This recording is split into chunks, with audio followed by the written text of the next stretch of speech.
दवायर में आप सबका स्वागत है। महाराष्ट्र के गढ़चिरौली ज़िले में पिछले कई सालों से सुरजागढ़ खदान को लेकर आदिवासी संघर्ष कर रहे हैं, सुरजागढ़ खदान का विरोध कर रहे हैं। इस मुद्दे पर बात करने के लिए आज हमारे साथ हैं लालसु नोगोटी, जो कि गढ़चिरौली ज़िले के भामरागढ़ के रहने वाले हैं। वो खुद एक ट्राइबल हैं, माड़िया समुदाय से आते हैं।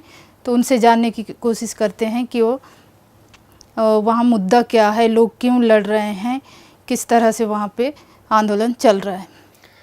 सुरजागढ़ में जो गढ़चिरौली ज़िला में एटापल्ली तहसील में जो सुरजागढ़ की पहाड़ी है, वहाँ पे बहुत सालों से लोग मतलब ग्राम सभाओं के साथ ही वहाँ पे संघर्ष कर रहे हैं, विरोध कर रहे हैं। उसको विरोध इसीलिए कर रहे हैं कि अब सभी को साथियों को मालूम है कि आदिवासियों का पूरा जीवन जंगल पर निर्भर है। जंगल पर निर्भर है, इसीलिए वो जंगल को पूजते भी हैं। वो पहाड़ी को पूजते हैं, वो नदी को पूजते हैं, वो पानी को पूजते हैं और वो जंगल को अपना भगवान समझते हैं। तो इसलिए भी वो अपना जो जंगल है, जो पहाड़ी है, जो पूरा नष्ट हो जाएगा, वहाँ से नष्ट नाबूद हो जाएगा। इसलिए हमारे सामने से ये पूरा पहाड़ी नष्ट हो जाएगा, इसलिए इसका पूरा विरोध कर रहे हैं।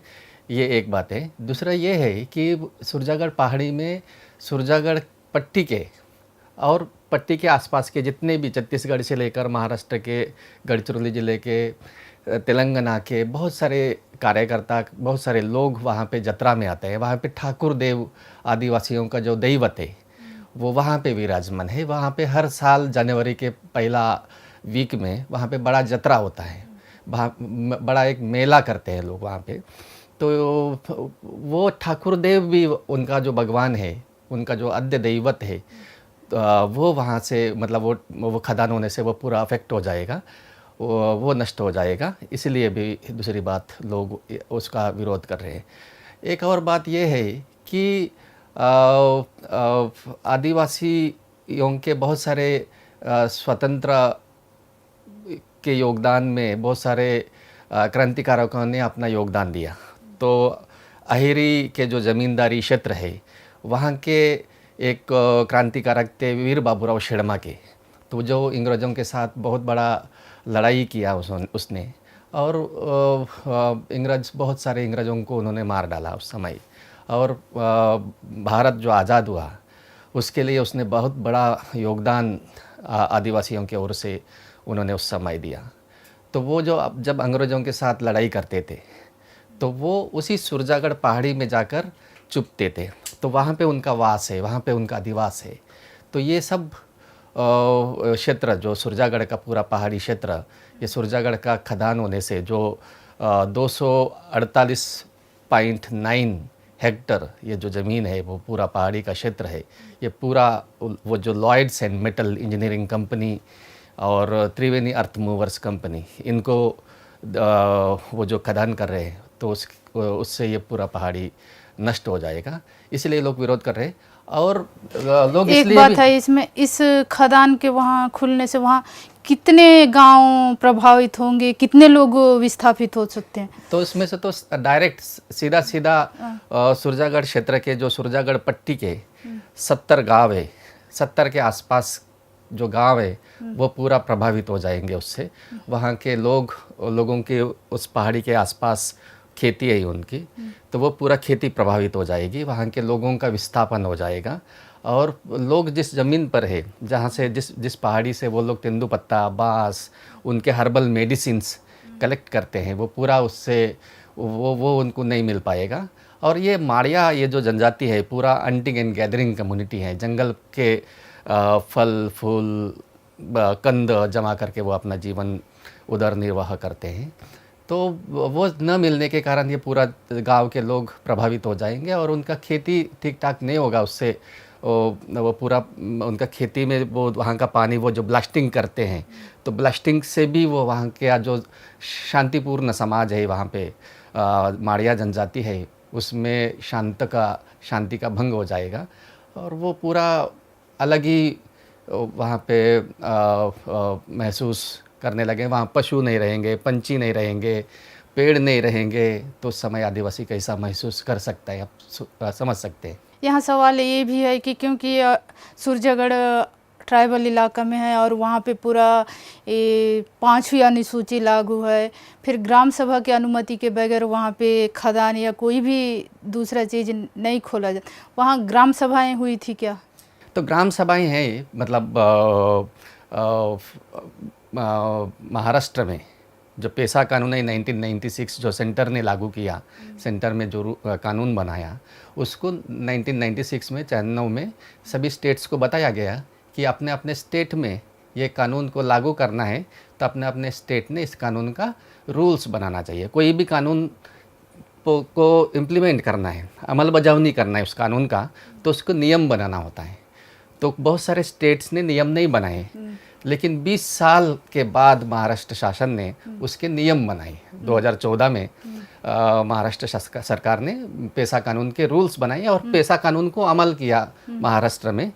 तो वो एटापल्ली पूरा तहसील, भामरागढ़ पूरा तहसील और बाकी भी कोरची, धानोरा, अहिरी का कुछ इलाका, ये सब जगह ये पूरा पेशा क्षेत्र में आता है। पूरे गांव पूरा पेशा में आता है। ये पूरा 5th शेड्यूल है, 5वीं अनुसूचित क्षेत्र है।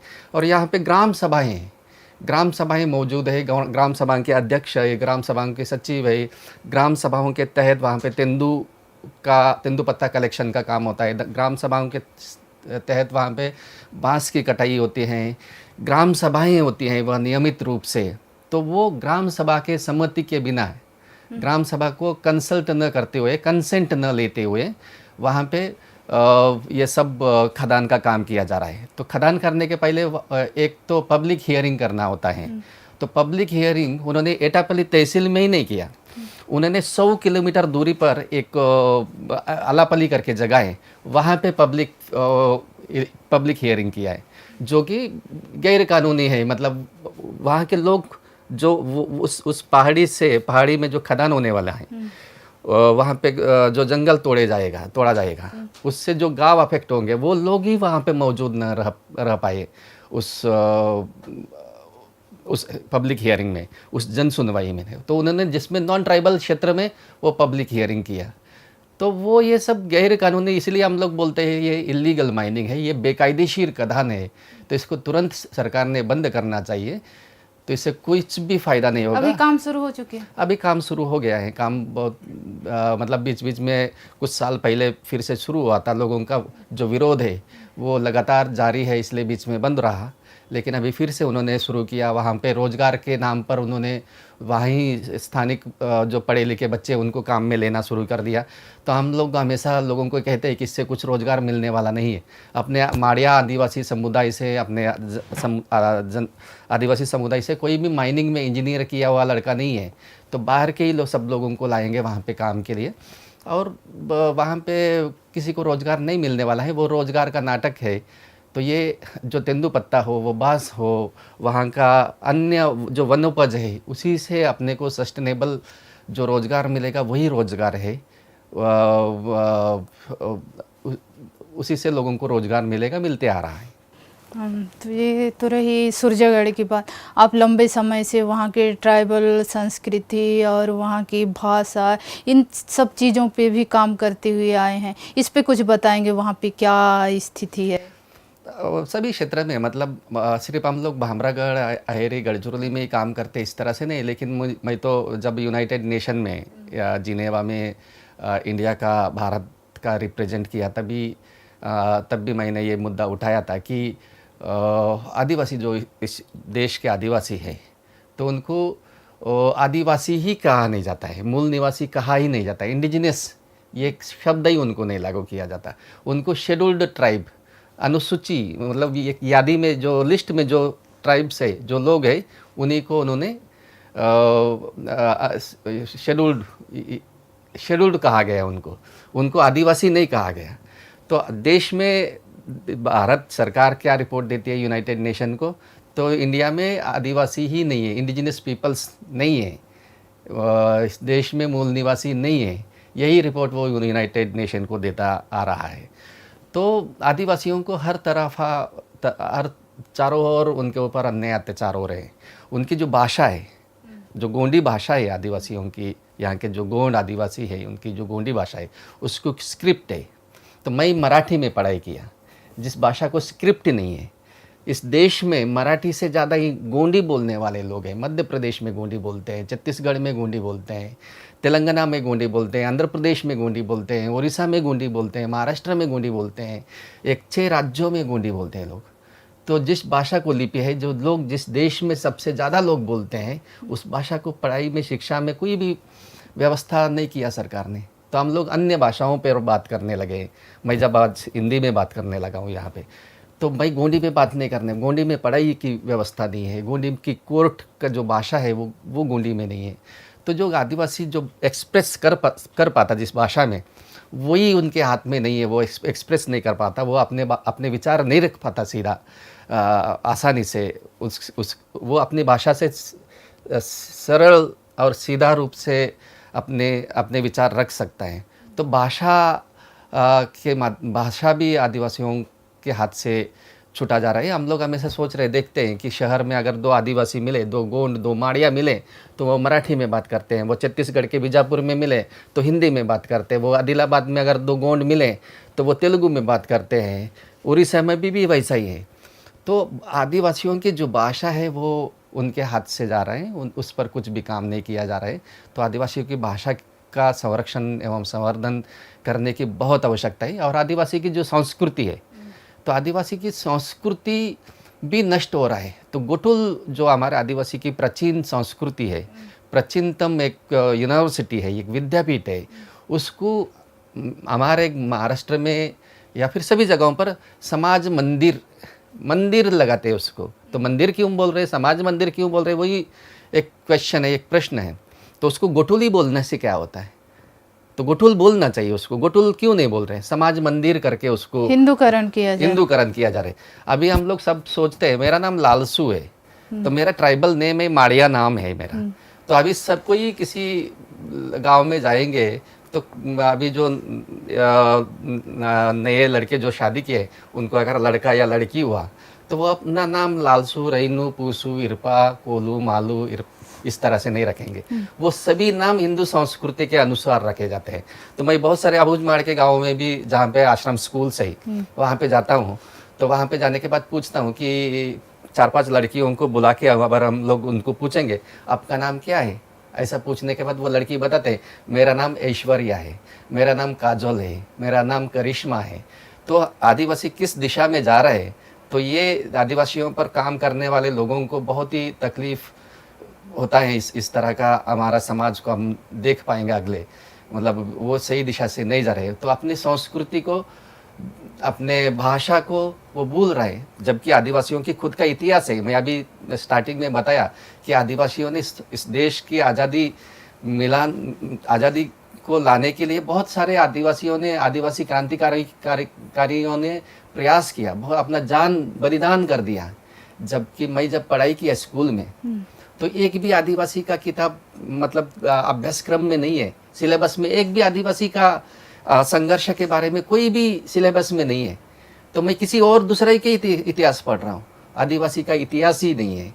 तो ये सब आदिवासी की भाषा हो, आदिवासी की संस्कृति हो, इतिहास हो, ये सब नष्ट हो रहा है। और एक चीज़ यहाँ पे अभी कई सारे राज्यों में ये भी हो रहा है कि जो मूल निवासी हैं, यहाँ के आदिवासी हैं, उनके लिए अलग से एक धर्म कोड हो। अच्छा, तो उस तरह से भी बात कर रहे हैं कि मेरा धर्म हिंदू लिखा है। मैं जब कोई आदिवासी बच्चा स्कूल में पढ़ाई करने के लिए जाता है तो उसका धर्म हिंदू ही लिखते हैं। मतलब किसी को पूछते नहीं, कोई मास्टर, कोई टीचर किसी से उस लड़के को भी नहीं पूछते, उसके पेरेंट्स को भी नहीं पूछते, लेकिन वो आदिवासी है ही तो हिंदू ही लिखते हैं।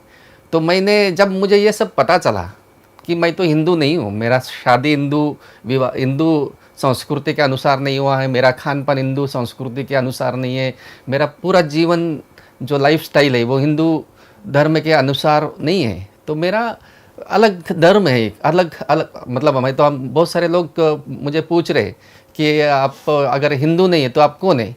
तो मैं हिंदू नहीं हूँ, हिंदू नहीं है तो मैं कुछ दूसरा भी हो सकता हूँ, उसको हम लोग ढूंढेंगे, लेकिन कोई धर्म न होना ये भी अच्छी बात है ना।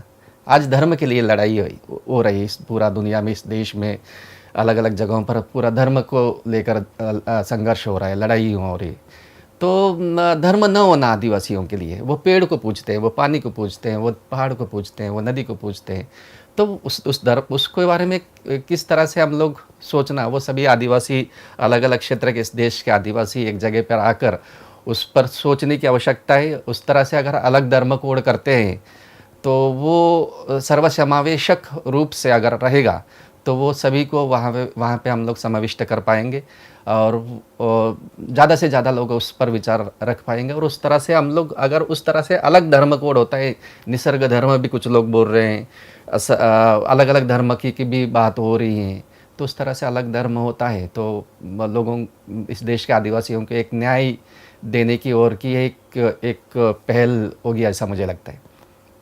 तो और एक चीज़ है, गढ़चिरौली में जैसे कि वहाँ सैन्यकरण को लेकर भी बहुत विरोध हो रहा है। नए पुलिस कैंपों को या फिर पुलिस कैंप के आसपास रहने वाले लोग इनका विरोध कर रहे हैं। इस पे आप थोड़ा विस्तार से हमें बताएं। तो आदिवासी क्षेत्र में जो 5th शेड्यूल है, 5वीं अनुसूचित क्षेत्र है, बहुत सारे बस्तर में हो, गढ़चिरौली में हो, भामरागढ़, एटापल्ली, जहाँ पे पूरा 5वीं अनुसूची क्षेत्र है और जहाँ पे ग्राम सभा, पेशा, वन अधिकार कानून लागू है, मतलब इम्प्लीमेंट हो रहे हैं। लोग अपने अपने इस कानून के माध्यम से एक अपने नया जीवन की ओर जा रहे हैं, आर्थिक रूप से सक्षम होने की बात कर रहे हैं यहाँ के आदिवासी। तो उसी समय यहाँ पे एक पुलिस स्टेशन लाने का भी सरकार का एक प्रयास हो रहा है। तो जहाँ जहाँ इस तरह से आदिवासी लोग हैं वहाँ पे पुलिस स्टेशन बहुत सारे, 3 किलोमीटर के दायरे पर एक पुलिस स्टेशन, 5 किलोमीटर के दायरे पर एक पुलिस स्टेशन, पहाड़ी पर पुलिस स्टेशन, जहाँ पे कोई भी मनुष्य बस्ती नहीं है वहाँ पे भी पुलिस स्टेशन किए गए हैं। तो पुलिस का मुख्य काम क्या है? व्यक्ति को, किसी भी मनुष्य को सुरक्षा प्रदान करने का काम पुलिस का है। तो ये सुरक्षा प्रदान करने का काम पुलिस का है। मैं बहुत दिनों से इस पर अध्ययन और बात भी रख रहा हूँ कि वो सुरक्षा प्रदान नहीं कर रहे हैं, सुरक्षा ही नहीं दे रहे, तो उससे लोग डर रहे हैं। तो पुलिस का अभी भी वो जो रवैया है, वो हमारे घर में, मेरे घर में अगर पुलिस कोई पुलिस आता है, पुलिस आके खड़ा होता है तो अरे वाह बहुत अच्छा हो गया, एक पुलिस आया मेरा घर में, ऐसा अपन नहीं बोलते हैं, अपन डर जाते हैं। पुलिस को देखने के बाद यहाँ के आदिवासी सब डर रहे हैं। तो आदिवासियों में, आदिवासी जब जंगल में घूमते हैं, मतलब जंगल पर निर्भर है ये समुदाय, तो जंगल पर तेंदुपत्ता हो, बांस की कटाई हो, वहाँ के फल हो, फूल हो, पत्ता हो, लकड़ा हो, ये सब जमा करने के लिए महिलाएं जंगल में जाते हैं और पुलिस भी जंगल में घूमते रहते हैं। तो उनको देखकर महिलाएं भाग के आती हैं। बहुत बार ये पूरा दंडकारण्य क्षेत्र में नक्सलिज्म का एक बड़ा प्रभाव है, तो नक्सलवादियों का वहाँ पे मौजूदगी भी है। तो उससे नक्सलवादियों को पकड़ने के लिए या फिर उनको मारने के लिए पुलिस जंगल में घूमते हैं। तो उनको न मारते हुए, नक्सलवादियों को न मारते हुए बहुत बार ऐसा हुआ है कि यहाँ के जो स्थानिक गांव के जो लोग हैं उनको मार दिया गया है। इसलिए मैं हमेशा ये कहने आ रहा हूँ कि इस देश में आदिवासी जितने अंग्रेज़ों के समय में जितने आदिवासियों को अंग्रेज़ों ने नहीं मारा होगा, उससे कई गुना ज़्यादा इस देश के पुलिस ने यहाँ के आदिवासियों को मारा है। यहाँ के आदिवासियों के जो महिलाएं हैं, आदिवासी महिलाएं, उन पर बलात्कार किया गया। आप सोच सकते हैं बस्तर के सलवाजुड़ुम में क्या हाल हो गया। तो आदिवासी अगर दो लोग झगड़ा करते हैं, सलवाजुड़ुम से आपके परिवार से भी कई लोग इफेक्ट हुए? बहुत सारे लोग। जो मेरी माँ बस्तर की है, मेरी माँ छत्तीसगढ़ की है, बीजापुर जिले के जो बस जहाँ पे सलवाजुड़ुम का पूरा उद्रेक हुआ, वहाँ पे इड़कापल्ली करके एक गाँव है, करकेली गाँव है, उस गाँव के इड़कापल्ली की मेरी माँ है। तो बहुत सारे लोग सलवाजुड़ुम के समय प्रभावित होकर महाराष्ट्र में भाग के आए हैं, तेलंगाना में भाग गए हैं। तो मैं ये सोच रहा हूँ कि जब हमला होता ना, जानवरों पर कोई शिकार करता है, हमला होता है, तो माँ को पता नहीं चलता, मतलब जो जानवर है उसके जो माँ है उसको पता नहीं चलता, वो दूसरी ओर भाग जाती है, बच्चे दूसरे ओर भाग जाते हैं। तो इस तरह वहाँ के लोग, मेरा लड़का कहाँ गए मालूम नहीं, ऐसे कहने वाले भामरागढ़ में, मैं जहाँ पे रहता हूँ गढ़चिरौली ज़िला में, भामरागढ़ तहसील में, वहाँ पे मिले ही मुझे कि मेरा लड़का, 2 लड़के थे, एक लड़का मेरे साथ है लेकिन एक लड़का मेरे को मालूम नहीं आज कहाँ है। तो वो कहीं छत्तीसगढ़ में कहीं भाग गया है और अभी तक उनको मिला नहीं है। तो वो इधर उधर पूरा तितर बितर हो गए, भाग गए, एक कहाँ गया दूसरा कहाँ रहता है यही मालूम नहीं।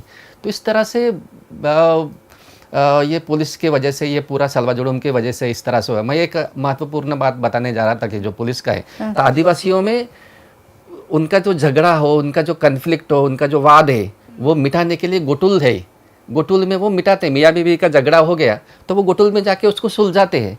पुलिस की आवश्यकता नहीं, वहाँ पे चोर नहीं करते, चोरी नहीं करता कोई, वहाँ पे बलात्कार नहीं होता। इस आदिवासी समुदाय की एक बहुत बड़ी उनसे ये पूरा दुनिया सीखने की आवश्यकता है इस चीज़ से कि वहाँ पे बलात्कार नहीं करता है, वहाँ पे चोरी नहीं करता, वहाँ पे झगड़ा नहीं होता है। तो अगर झगड़ा हो भी गया, छोटा मोटा मतभेद हो गया, तो गोटुल में आके वो अपने बात को सुलझाते हैं।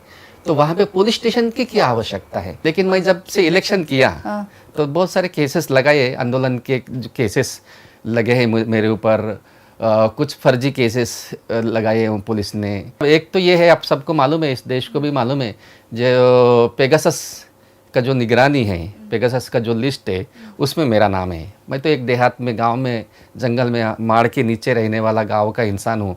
गांव के लोगों के साथ काम करता हूँ। मैं भले ही शहर में पढ़ाई किया हो, पुणे जैसा शहर में मेरा पढ़ाई हो गया है, मैं फर्गुसन कॉलेज में पढ़ाई किया, मैं ILS लॉ कॉलेज से पढ़ाई किया, लेकिन फिर से पढ़ाई होने के बाद मेरे गांव में आकर मैं लोगों को समझाने लगा, लोगों के बीच काम करने लगा, लोगों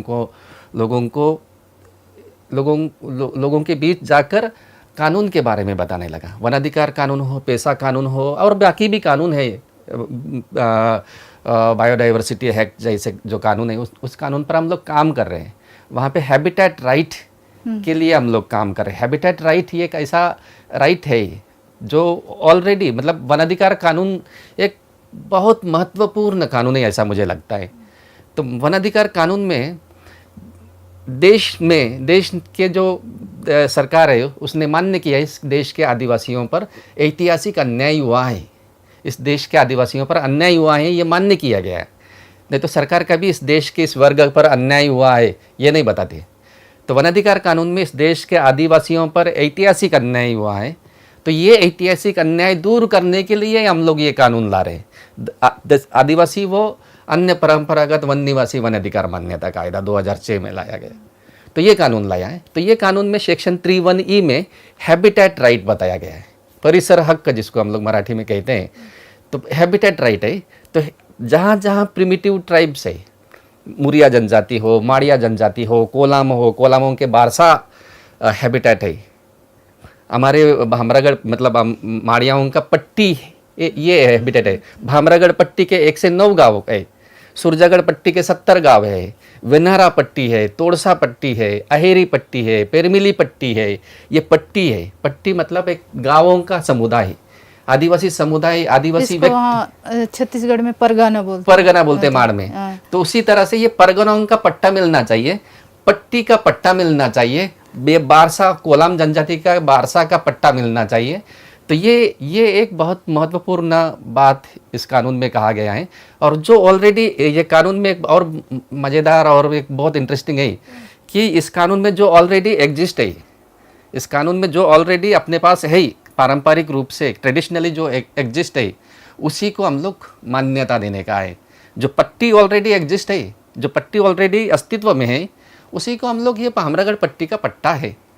तो उससे क्या होगा कि अगर बिना गुंडा का व्यक्ति मेरे यहाँ पे आता है बेजूर में काम करने के, मतलब कल्चरल एक्टिविटी करने के लिए, तो उसको आ सकता है वो। तो पुलिस नहीं पूछ सकती कि तू इधर क्यों आया, उस गांव से इधर क्यों आया। पुलिस तो बाहर से आई है, उसको यहाँ की पारंपरिक संरचना जो है, यहाँ की सामाजिक संरचना जो है, उसके बारे में कुछ भी मालूम नहीं। यहाँ के गोटुल के बारे में मालूम नहीं, यहाँ पे शादी त्योहारों के बारे में भी मालूम नहीं, पट्टी के बारे में भी मालूम नहीं, यहाँ कुछ भी मालूम नहीं उनको। तो ये लोग इधर से वहाँ क्यों जा रहे हैं। तो ये उनके पारंपरिक जो अधिकार है, जो उनके पंडुम है, ये उनके उत्सव है, उनके त्यौहार है, वो परफॉर्म करने के लिए वो इधर से उधर जा रहे हैं और वो वहाँ पे करते आ रहे हैं पारंपरिक रूप से। तो ये इस तरह से अगर मिले तो इस तरह से मैं बहुत सारे कार्यकर्ताओं को आह्वान कर रहा हूँ बहुत दिनों से, और इस माध्यम से भी, कि ये पट्टी का पट्टा मिलाने के लिए हम लोग सरकार के पास जाएं और सरकार को लिख दे कि इसका एक इसका प्रारूप तैयार किया जाए और इसको सरकारी पातळी पर जो कलेक्टर बैठा है वो प्रोएक्टिवली ये सब पट्टी के पट्टा जैसा जो हैबिटेट्स है उसको मान्य करने की प्रक्रिया में लगे रहे।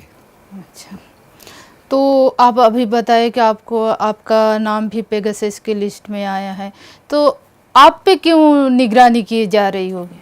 तो उनको ये समझता ना पढ़े, एक तो मुझे ये समझ में आया है इस सब भी काम करते समय और लोगों के बीच में रहते समय, जो भी पढ़ा लिखा व्यक्ति होता ना वो शहर में जाता है, शहर में जाके काम करता है, नौकरी करता है, तो फिर से गांव में नहीं आता है। गांव में आया तो ऐसे एक दो दिन में आके फिर चला जाता है, लेकिन नौकरी वो शहर में ही करता है। तो मैं शहर में पढ़ाई करने के बाद उल्टा किया यहाँ इस सिस्टम में, पढ़ाई शहर में किया और शहर में पढ़ाई करने के बाद गांव में आया, तो गांव में आके गांव से भी अंदर के गांव में जाके वहाँ पे काम करने लगा, जिस समुदाय में जहाँ पे आवश्यकता है, जहाँ पे बहुत ही आवश्यकता है वहाँ पे कोई अभी तक काम नहीं किया। बहुत कम लोग वहाँ पे जाते हैं काम, मतलब वहाँ के लोगों को समझते हैं, ऐसा समुदाय है वो। तो मुझे माड़िया अच्छा बात करना आता है, तो हिंदी से भी मराठी से भी कोई भी भाषा से मैं माड़िया अच्छा बात करता हूँ। माड़ियाओं की रीति रिवाज मुझे मालूम है, माड़ियाओं के त्यौहार मालूम है, माड़ियाओं के पट्टी मालूम है, माड़ियाओं के लोग मालूम है, माड़ियाओं को लोगों को मैं जानता हूँ उसको क्या चाहिए। तो मैं बेहतर ये समझा कि फिर से जाके हम लोग क्यों ना अपने समाज के भीतर जाके काम करें, जो भी हो वहाँ पे जिस तरह की भी परिस्थिति हो, लेकिन वहाँ पे जाके उन लोगों के बीच रहकर काम करें। तो काम करते करते लोगों को फिर हम लोग कानून के बारे में बताने लगे, अधिकारों के बारे में बताने लगे। तो जो पुलिस जो लोग हैं ना, लोगों को जो ये होता है अधिकार के बारे में नहीं बताना चाहिए कोई भी, तो वो जैसा है वैसे ही रहना चाहिए। सरकार को इसका डर होता है बहुत बार। हम लोग अभी ट्रेनिंग लिया एक जगह पे, महाराष्ट्र में है, गढ़चिरौली के पास एक आरमोरी जगह है, वहाँ पे गांव गणराज्य परिषद जो बी डी शर्मा ने जो स्थापन किया, जो कंसेप्ट था उनका कि गांव गणराज्य परिषद का, तो उसी गांव गणराज्य परिषद के माध्यम से हम लोगों ने एटापल्ली और भामरागढ़ तहसील के जो सामाजिक कार्यकर्ता है, हमारे गांव में जो कार्यकर्ता काम करते हैं, ग्राम सभाओं के अध्यक्ष सचिव कार्यकर्ता, उनका एक ट्रेनिंग लिया 2-3 दिन का कि वन अधिकार कानून क्या है, पेशा कानून क्या है, हैबिटेट राइट क्या है, कॉन्स्टिट्यूशन क्या है, कॉन्स्टिट्यूशन के उद्देश्य क्या है, इस देश में कॉन्स्टिट्यूशन क्यों लाया गया है, वगैरह वगैरह, और उद्योग कैसा करना है, ये सब हम लोगों ने ट्रेनिंग लिया। तो बहुत सारे लोगों को दुखने लगा, अच्छा नहीं लगा। अरे ये लोग तो अधिकार के बारे में बताने लगे, अधिकार कानून के बारे में कानून के अगर कोई किसी व्यक्ति को मालूम हो गया, वो कानून में चलने लगता है, वो प्रश्न पूछता है, वो सवाल पैदा करता है। तो हमारे ये जो ये जो ट्रेनिंग सेंटर था, मतलब ट्रेनिंग का प्रोग्राम था, उसी पर ही उन्होंने, तुम वहाँ पे गए थे वो ट्रेनिंग पे, मतलब वो इस तरह का वहाँ पे क्यों गए, हमारे बहुत सारे कार्यकर्ताओं को पत्र भेजे पुलिस ने। वो जो हेडरी पुलिस स्टेशन है वहाँ पे एसडीपीओ भेजता है, उसने एक कार्यकर्ता को पत्र दिया, आप आरमोरी के ट्रेनिंग में गए थे, वो ट्रेनिंग के में क्यों गए थे, आप सुरजागढ़ को विरोध करने किए, सुरजागढ़ को विरोध क्यों किए। मतलब विरोध करने का तो अधिकार हर व्यक्ति को है, राइट टू प्रोटेस्ट। मैं अगर विरोध नहीं करूँगा तो मैं आदमी करके मेरा जीवन जीने का कोई मकसद या फिर कोई सवाल ही फायदा नहीं होता, ऐसा मुझे लगता है। तो पुलिस लोग अब विरोध क्यों कर रहे, मुझे चाहिए तो मैं बोलूँगा ना, मुझे रोड चाहिए, रास्ता चाहिए, ये मैं बताऊँगा। तो आप जानबूझकर ही पहले से ही अब सब करते आ रहे। तो इस तरह से ये अगर कानून मालूम होगा किसी व्यक्ति को तो लोग डर रहे। तो इसके वजह से ही उन्होंने इस तरह से, ये क्या करता है उस जंगल में, उस जंगलों में क्यों रहता है, क्योंकि मैं वहीं का हूँ पैदाशी। तो वो उस तरह से उनको कुछ लगा होगा, इस तरह से कुछ तकलीफ भी होता होगा। हम लोग थोड़ा सा ये हिंदुज़म, हिंदूकरण हो, सरकार पर थोड़ा सा सवाल भी उठाते हैं, और ये सब इस तरह से वहाँ पे प्रभावी रूप से, जहाँ पे कोई अभी तक काम नहीं कर पाया, तो वहीं पे रह के, वहीं पे लोगों के बीच में सोकर, लोगों के बीच में रहकर हम लोग काम करने लगे हैं। तो इसलिए उनको, सरकार को थोड़ा सा तकलीफ तो ज़रूर पहुंचता होगा कि ये लोग वहाँ पे क्या कर रहे हैं। और गढ़चिरौली में कहाँ पे खदानों का प्रस्ताव है और कहाँ लोग इस तरह का विरोध कर रहे हैं? तो गढ़चिरौली जिला में पूरा 25 जगहों पर खदान करने का प्रस्ताव किया गया है। तो जो सुरजागढ़ ऑलरेडी चालू किया उन्होंने, जो एटापल्ली तहसील में आता है। तो दमकुंडाबाई है, आगरी मसेली है, झंडेपार में भी जो कोरची तहसील में आता है वहाँ पे भी काम करने का मतलब प्रस्तावित है वो भी जगह। तो बहुत सारे जगहों पर जो जंगल है, जहाँ मैं तो हमेशा ये कहते आया हूँ कि जहाँ जहाँ आदिवासी है वहाँ वहाँ जंगल है, और वहाँ वहाँ पे उनको खदान करना है। मतलब जंगल है मतलब वहाँ पे कुछ ना कुछ मिनरल्स है, कुछ ना कुछ वहाँ पे संपत्ति है। तो इस संपत्ति को लूटने के लिए ये सब प्रयास होते जा रहे हैं, जबकि आदिवासियों की उसकी कुछ आवश्यकता नहीं है। मैं कल भी एक प्रोग्राम में कहा कि मुंबई के आसपास जो आदिवासी रहते हैं, जहाँ पे आदिवासी रहते हैं, उससे ज़्यादा श्रीमंत, ज़्यादा अच्छा, ज़्यादा सुखी जिसको हम लोग कहेंगे, तो वो भामरागढ़ के आदिवासी, मतलब जो मुंबई से बहुत दूर, हज़ारों किलोमीटर दूर पर जो आदिवासी हैं वो है वहाँ पे, क्योंकि वो जंगल पर निर्भर करते हैं। वो उनको लिए मतलब वो उसको अगर हम लोग कहें जाके कह रहे तो बहुत गरीब है ऐसा बोलेंगे तो उसको अच्छा नहीं लगता है।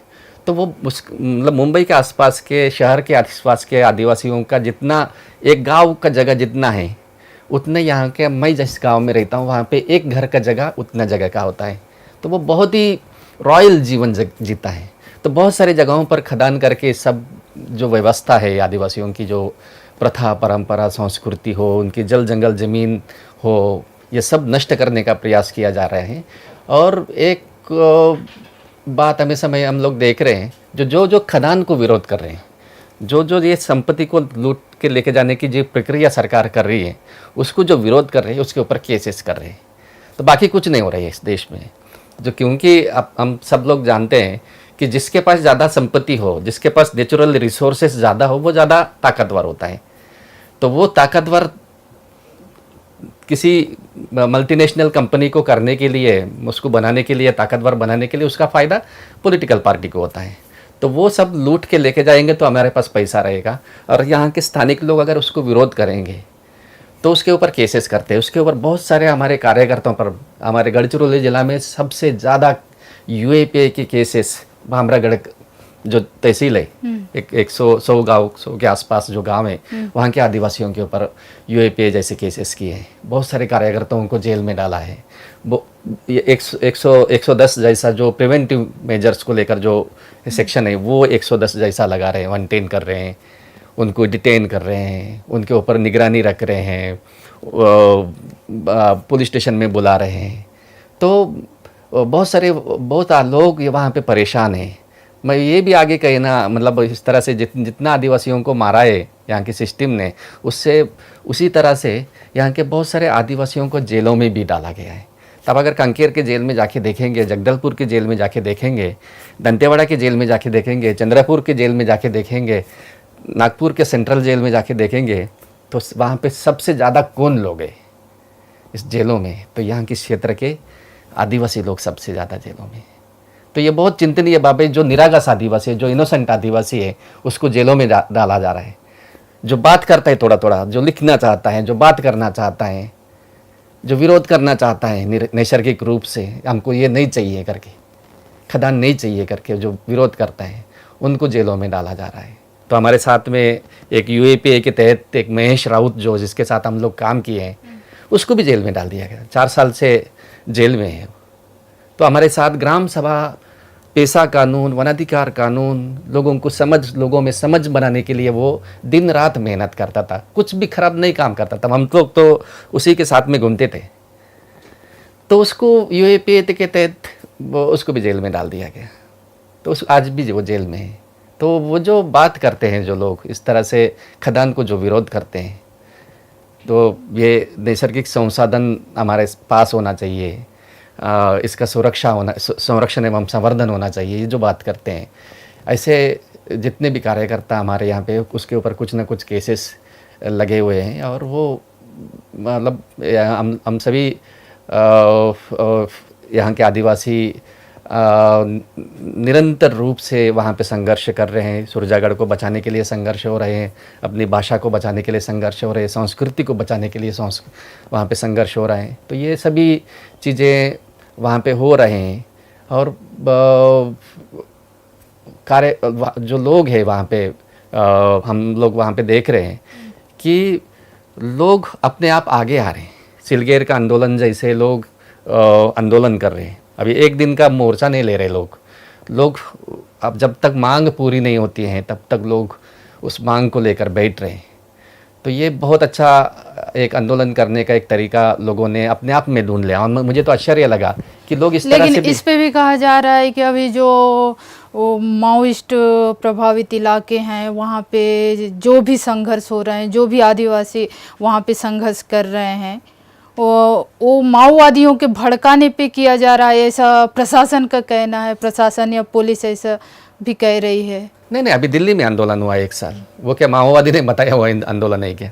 दिल्ली में जो आंदोलन हो गया है, जो किसानों का आंदोलन हुआ है, तो वो आंदोलन को देखते हुए हम लोगों ने हर जगहों पर, इस देश में बहुत सारे जगहों पर आंदोलन कर रहे हैं। हमारा आदर्श है वो जो सिचुएशन दिल्ली में जो किसानों का जो आंदोलन हुआ है, उसी आंदोलन को देखते हुए हम लोगों ने सुरजागढ़ में भी बैठे थे। सुरजागढ़ में भी उस क्षेत्र के आदिवासी लोग एक जगह पे आकर रास्ते में बैठे थे, लेकिन वहाँ के पुलिस ने रात को दिन उजाड़ने के पहले ही आके सबको पकड़ के गाड़ियों में डाल के उन्होंने लेके गए। तो वो उसको